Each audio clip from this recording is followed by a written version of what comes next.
جمہوریت ہونی چاہیے، ہم اسی تناظر میں دیکھتے ہیں، عدل ہونا چاہیے، ہم اسی تناظر میں دیکھتے ہیں، اتحاد ہونا چاہیے، ہم اسی تناظر میں دیکھتے ہیں۔ کوئی چیز خلا میں نہیں ہوتی،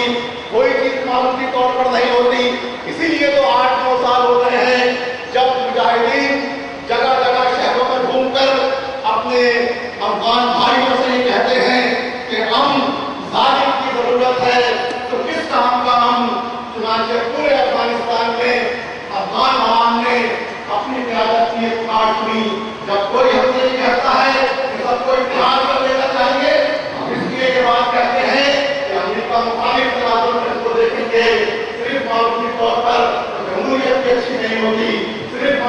جمہوریت کسی کا آدھار بن جائے، کسی کا ہتھ کنڈا بن جائے، جبر کا حربہ بن جائے تو ہم ایسی جمہوریت کو تسلیم نہیں کریں گے۔ اس لیے کہ ہم اللہ کی حاکمیت کے تناظر میں، ہم بندوں کے عبودیت کے تناظر میں اپنی اس پوری صورتحال کو دیکھتے ہیں۔ سید منور حسن کے ہم مشکور ہیں کہ انہوں نے اس موضوع پر ہمیں وقت دیا۔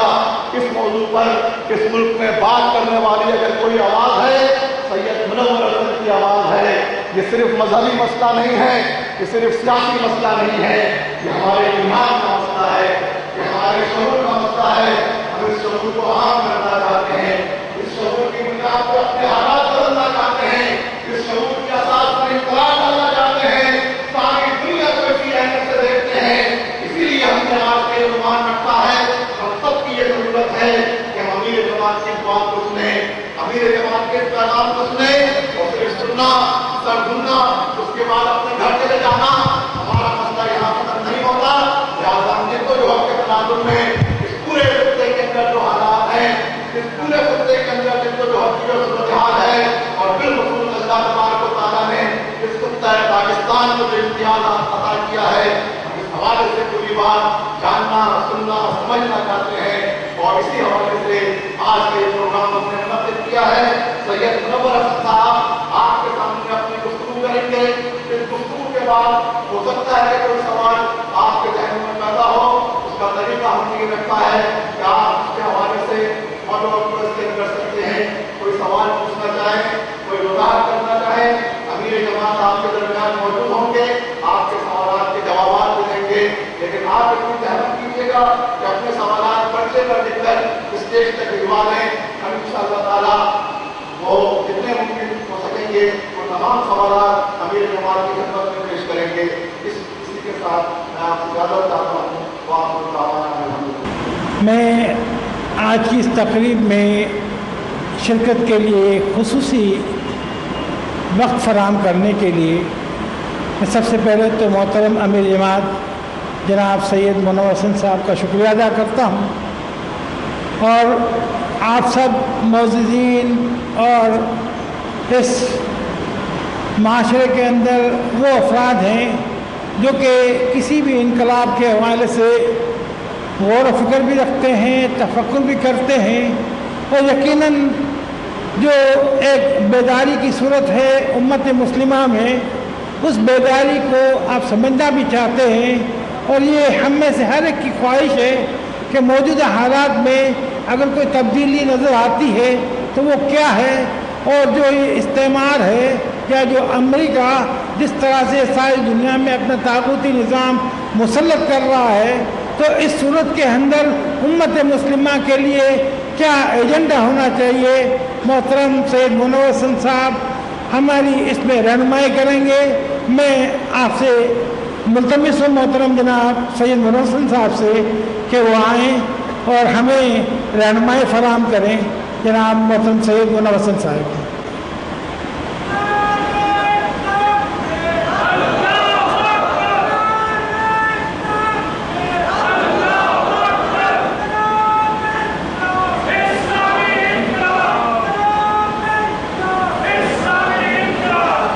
الحمدللہ رب العالمین والصلاة والسلام علی رسولہ الکریم وعلی آلہ وصحبہ اجمعین۔ اما بعد فاعوذ باللہ من الشیطان الرجیم، بسم اللہ الرحمن الرحیم۔ وقل جاء الحق وزهق الباطل ان الباطل كان زهوقا۔ وننزل من القرآن ما هو شفاء ورحمة للمؤمنين ولا يزيد الظالمين إلا خسارا. صدق اللہ العظیم. برادر مکرم اسد اللہ بھٹو صاحب، برادر عزیز محمد حسین مینتی صاحب، برادر یونس بارائی صاحب، دیگر ذمہ داران جماعت، حاضرین مجلس، میرے بھائیوں، بزرگوں اور دوستوں، اور میری معزز محترم بہنوں اور بیٹیوں، مجھے خوشی ہے کہ ایک ایسے موضوع پر سیمینار کا اہتمام کیا گیا ہے کہ جو آج کا سلگتا ہوا، دہکتا ہوا اور اطراف کے اندر پھیلا ہوا موضوع. یہ موضوع ہمہ جہت ہے،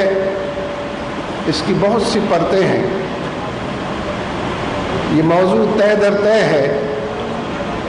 اس کے بہت سے عنوانات ہیں، اور چمن میں ہر طرف بکھری ہوئی داستان اس کی کہ مزداق.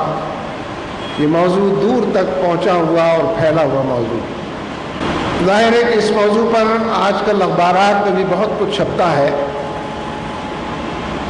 الیکٹرانک میڈیا سے مسلسل کہا جاتا ہے، نشر ہوتا ہے، لیکن ظاہر ہے کہ یہ دنیا آپ کی نہیں ہے. یہ دنیا منکر اعظم کی ہے، طاغوت اعظم کی ہے، شیطان کی اور اس کی ذریت کی ہے. اس دنیا کے اندر جو نظام چل رہا ہے، جو معاشرے قائم ہے، ان سب کی بنیادیں بھی خدا سے بے خوف کرنے والی، آخرت سے بے فکر رکھنے والی بنیادیں. لہذا اس دنیا کے بارے میں اس غلط فہمی سے پہلے نکلنا چاہیے کہ یہ ہماری دنیا، ہم اپنی جد و جہد کے ذریعے، کشمکش کے ذریعے، ایمان کی آواز پر لبیک کہنے کے ذریعے اس دنیا کو اپنا بنانا چاہتے ہیں، اس معاشرے کی اثر و تعمیر چاہتے ہیں، اور قائم شدہ ظالمانہ، استحصالی اور بے خدا نظام سے نجات پا کر یہاں پر شریعت کا نظام، عدل کا اور انصاف کا نظام اور قرآن و سنت کا نظام لانا چاہتے ہیں. اپنی جد و جہد کے بارے میں بھی ہم کو واضح اور دو ٹوک ہونا چاہیے، اور جو کچھ موجود ہے اس سے بیداری کے حوالے سے بھی اپنے ذہنوں کے اندر ایک یکسوئی ہمارے ہونی چاہیے. یہ تمام اکائیاں اگر واضح اور واشگاف ہوتی چلی جائیں تو پھر جد و جہد کے عنوانات بھی واضح ہوتے ہیں، پھر کشمکش بول لینے کے میدان بھی سامنے نظر آتے ہیں، اور پھر یہ بات واضح طور پر دکھائی دیتی ہے کہ پنجہ آزمائی کس سے ہے. نظاموں کی کشمکش میں نظام کامیاب ہوتے ہیں، معاشروں کی کشمکش میں معاشرے کامیاب ہوتے ہیں، تہذیبوں کی کشمکش میں تہذیبوں کو شکست اور فتح ہوتی ہے، افراد بے معنی ہو کر رہ جاتے ہیں. اس لیے ہم جو کلمہ گو لوگ ہیں، ہم جو فرزندان توحید ہیں، ہم جو شمع رسالت کے پروانے ہیں، ہم جو اللہ اور اس کے رسول کے دیوانے ہیں، ہم جو قال اللہ اور قال رسول کی پہچان رکھنے والے، شناخت رکھنے والے ہیں، ہم اس بات کو ببانگ دوہل کہنا چاہتے ہیں کہ اس دنیا کو استعمال کرنے کے لیے یا اس دنیا کے کچھ حصے کو اپنی جھولی میں، دامن میں بھر لینے کے لیے ہم کسی کوشش اور جد و جہد میں شریک نہیں ہیں، بلکہ ہم اللہ تبارک و تعالیٰ کی حاکمیت، اللہ تبارک و تعالیٰ کی فرما روائی اور نبی اکرم صلی اللہ علیہ وسلم کے طریقے کو رائج کرنے کے لیے آپ ہی کی سنت کا اتباع ہو، آپ ہی کی شریعت مطہرہ کا رواج ہو، آپ ہی کے دیے ہوئے نظام کے مطابق زندگی گزر بسر ہو. ان تمام حالات میں یہی وہ مطمع نظر ہے کہ جو ہمارے سامنے واضح طور پر دو ٹوک انداز میں ہونا چاہیے. اور الحمدللہ جو لوگ یہاں پر تشریف فرما ہیں اور پوری امت کے اندر اس ایجنڈے کے بارے میں،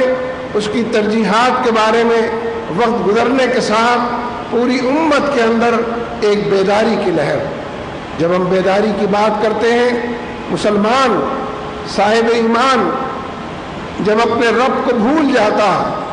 جب اپنے رب کے حوالے سے غفلت کا مظاہرہ کرتا ہے، تو اس کو ہم غافل کہتے ہیں۔ جب وہ سر نو رجوع اللہ کی طرف، رجوع اللہ کے لیے اپنے آپ کو بھرپور طریقے سے پاتا ہے